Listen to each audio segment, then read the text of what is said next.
अगर palazzo pant बनाते समय आप ये गलतियां करते हैं तो आपका प्लाजो पैंट कभी भी सही नहीं बनेगा। इस चीज़ का ध्यान रखिए। तो hello friend, welcome to my channel. स्वागत है आपका एक और नए वीडियो में। कैसे हैं आप लोग? आई होप आप सभी लोग बहुत ही अच्छे होंगे। तो आज मैं आपके साथ शेयर करने वाली हूँ प्लाजो पैंट की स्टिचिंग बहुत आसान तरीके से। अगर आप बिगनर हैं या घर पर सिलाई करती हैं या करना चाहती हैं तो इन सब तरीकों को, टिप्स को फॉलो करिएगा तो आपके कपड़ों में कभी खराबी नहीं होगी। चाहे आप प्लाजो बनाएं या प्लाजो पैंट बनाएं या किसी भी तरह का सूट बनाएं। तो मैं जैसे कि कटिंग में बहुत सारी चीज़ें फॉलो करनी पड़ती हैं, वैसे स्टिचिंग में भी करनी पड़ती हैं। अगर स्टिचिंग करते समय आप गलती कर देती हैं तो फिर कपड़ा ख़राब हो जाता है, मतलब फिटिंग अच्छी नहीं आती है। तो अगर आप बिगिनर हैं तो आप आसान तरीके से काम किया करो। इससे क्या होता है कि सिलाई में मन लगता है। अगर आप डिफ़िकल्ट से शुरू करते हो तो फिर सिलाई से मन हटता है, सिलाई करने का मन नहीं करता है। तो अगर आप हाउस वाइफ में सिलाई करना चाहती हैं, घर बैठे कुछ करना चाहती हैं, तो सबसे पहले आपके पास मशीन है तो सबसे पहले इजी कपड़े आसान तरीके से सिलना सीखो। और हर कपड़े में कम से कम 2 सिलाई होनी चाहिए ताकि कपड़ा लंबे टाइम तक चले। अगर आप बिगिनर हैं, सीखना चाहती हैं, तो पहले कच्ची सिलाई से सीखें। और आज मैं आपको कुछ बातें ऐसी बताऊंगी कि आपके पास काम बहुत काम आएगा। चाहे आप हैंड मशीन से करो या घर पे करो, किसी भी लेवल पे करो, काम करना आना चाहिए। तो काम की कमी नहीं होती है, आपके काम में फिनिशिंग होनी चाहिए। और मैं मार्केट के अकॉर्डिंग रेट आधा लेती हूँ, इसलिए मेरे पास काम होता ही होता है। अभी श्राद्ध थे और आपको पता ही है कि श्राद्ध में हिंदू कपड़ा ना ही खरीदते हैं, ना ही बनवाते हैं, ना पहनते हैं। नए कपड़ों का कोई चलन नहीं होता है। तो इसीलिए थोड़ा मेरे पास काम कम था श्राद्ध में, लेकिन अब काम आ गया है। 1 तारीख को ये कपड़ा आया था और 2 तारीख को और मेरे पास 2 सूट आए थे और 1 कुर्ती है, तो समझ लीजिए 3 हो गए हैं। तो वो अभी रखे हैं। ये काम मुझे बहुत अर्जेंट में देना था। आज है शनिवार और आज 4:30 बजे ये मुझे तैयार करके देना ही देना है। तो मैं 12 बजे बैठ गई थी सिलाई करने के लिए। तो आसन दोनों के फ्रंट के और बैक के मैंने जोड़ लिए थे और बाकी मैंने दोपहर का भी खाना पीना खा ही लिया है। दोनों बच्चे बीमार हैं, जिसमें से एक बेटा भी घर पे है, उसके मुंह में छाले हैं तो वो घर पर ही है। और छोटा वाला गया है स्कूल। बुखार तो उतर गया है लेकिन अभी उसको कोल्ड फिर भी है, तो वो लेकिन गया है क्योंकि बुखार ठीक हो गया है। तो मैं कर रही हूँ सिलाई। मैंने 12 बजे सब्जी रोटी सब बना ली और मैंने खा भी लिया और मैंने कंघी करके तुरंत बैठ गई, क्योंकि अगर बार बार उठना पड़े मशीन से तो काम में मन नहीं लगता है और काम दिखाई भी नहीं देता कि हमने कितना किया, यानी कि बहुत डिस्टर्ब होता है।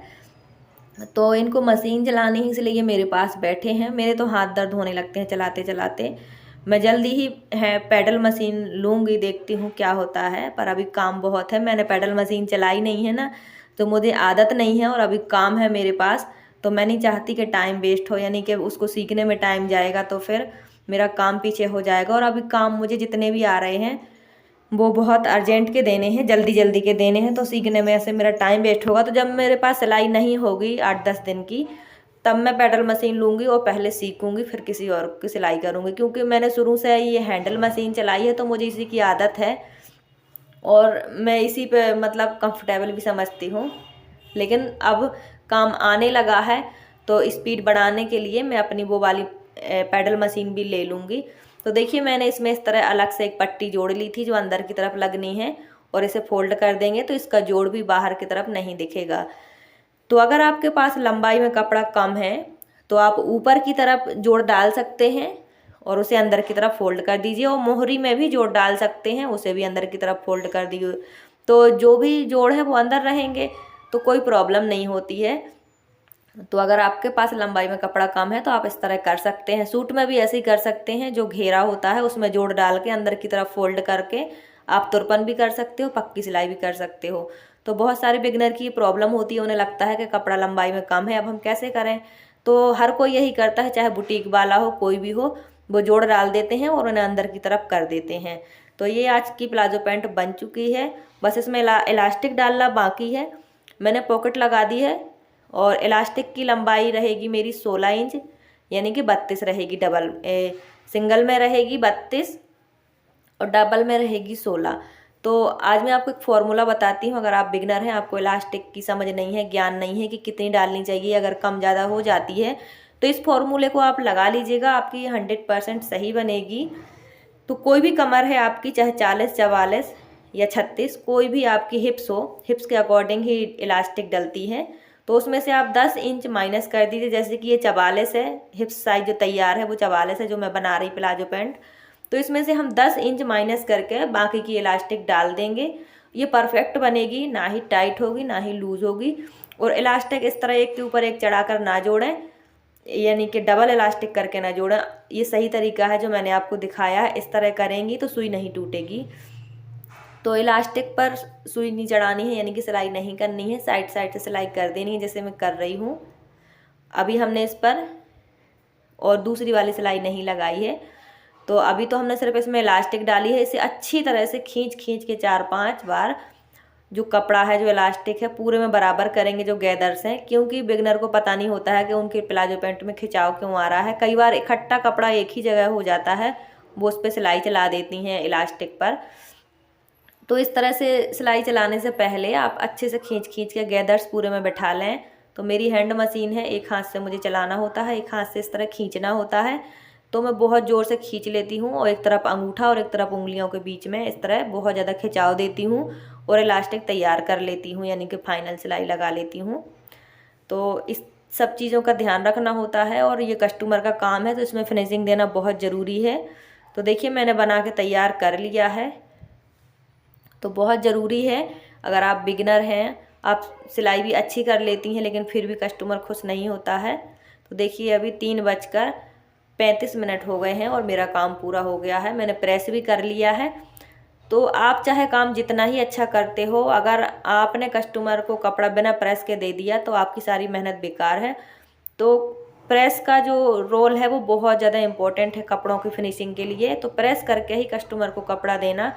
देखो प्रेस करने से कितनी फिनिशिंग आ गई कपड़े में और एक अलग ही वो आ जाता है लुक कपड़े में। तो इसकी मोहरी तैयार थी 7 इंच, आसन तैयार है 14 इंच और पूरी इसकी लेंथ जो है वो है 39। और इलास्टिक जिस तरह से मैंने बताई है, अगर आप इस तरह से डालेंगे तो आपका कोई भी हिप साइज हो परफेक्ट बनेगा, ना टाइट होगा ना ही कभी लूज़ होगा। तो इन सब बातों का ध्यान रखिए, अगर आप बिगनर हैं तो ये चीज़ें बहुत ज़रूरी होती हैं। तो बस ये मुझे अभी 4:30 बजे देना है। मैंने बिना उठे पूरा काम एक ही बार में निपटा दिया है। सूट कल ही तैयार हो गया था, आज खाली देना है। और ये सच में ये कोई कुछ कस्टमर ऐसे आ जाती हैं जिन्हें बहुत ही अर्जेंट काम चाहिए होता है।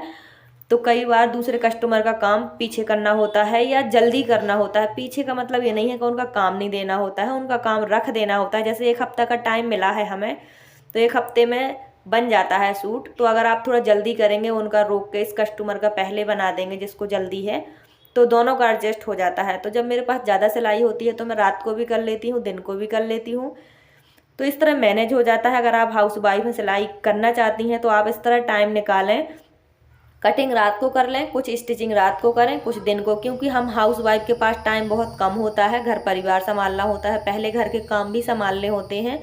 देखो अगर घर का कोई एक भी काम छूट जाता है तो फिर ये सब काम करने का कोई मतलब नहीं है। तो एक्स्ट्रा काम करने के लिए पहले अपने घर के कामों से फ्री होना ज़रूरी है।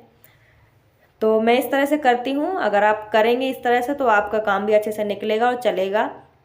तो आई होप आज की वीडियो आपको अच्छी लगी हो तो लाइक सब्सक्राइब जरूर कर लें। और अगर आप सिलाई का काम करना चाहती हैं तो ज़रूर से करिए, ये बहुत अच्छा काम है। लेकिन आपको इसके लिए टाइम निकालना पड़ेगा, थोड़ा सा टिप्स और ट्रिक के साथ काम करिएगा। फिनिशिंग के साथ काम देंगे कस्टमर को तो कस्टमर बार बार आएगा। और मार्केट के अकॉर्डिंग सिलाई कम रखिएगा। मैं बहुत कम लेती हूँ, मार्केट की सिलाई 450 है और मैं 250 लेती हूँ, तो मेरे पास काम आता है। और मैं काम को हमेशा प्रेस करके देती हूँ। कम से कम 2 सिलाई तो होनी ही चाहिए कोई भी ड्रेस हो, ताकि वो लॉन्ग टाइम तक चले, शिकायत ना रहे कस्टमर को कि सिलाई टूट गई। तो इन सब बातों का ध्यान रखिए। आई होप आज की वीडियो आपको अच्छी लगी हो तो लाइक सब्सक्राइब कर लें। Thanks for watching, bye bye, take care.